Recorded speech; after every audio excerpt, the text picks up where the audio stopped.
Hello everyone, কেমন আছো সবাই? আশা করছি সবাই ভালো আছো, আর আমিও ভালো আছি। আজকে আমি আমার আরেকটা রেসিপি নিয়ে আসলাম, মিষ্টি আলুর পান্তুয়া বা মিষ্টি আলুর গোলাপজাম।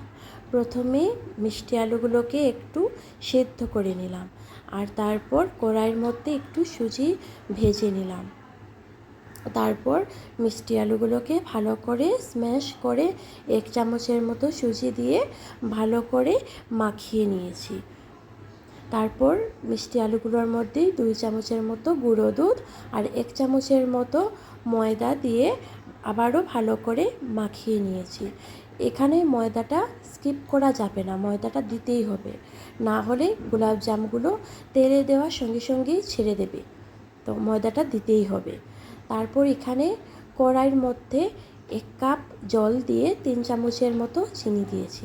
আমি মিষ্টিটা বেশি পছন্দ করি না, তাই আমি কম করেই চিনি দিয়েছি। তোমরা যে যার মতো যেরকম পছন্দ করো সেই অনুযায়ী মিষ্টিটা দিয়ে দিতে পারো। তারপর মিষ্টি আলুর মাখা যে ছিল ওইগুলো দিয়ে একটা একটা করে পান্তুয়া বানিয়ে নিলাম। তারপরে বানিয়ে এখানে তেল গরম করে একটা একটা করে গোলাপ জামগুলো দিয়ে দিলাম। সোনালি করে ভেজে নামিয়ে নেব।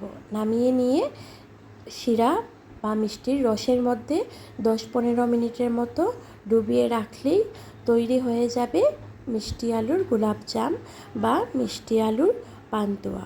বন্ধুরা, তোমাদের যদি আমার এই রেসিপিটা ভালো লেগে থাকে তাহলে লাইক, শেয়ার অ্যান্ড সাবস্ক্রাইব অবশ্যই করো।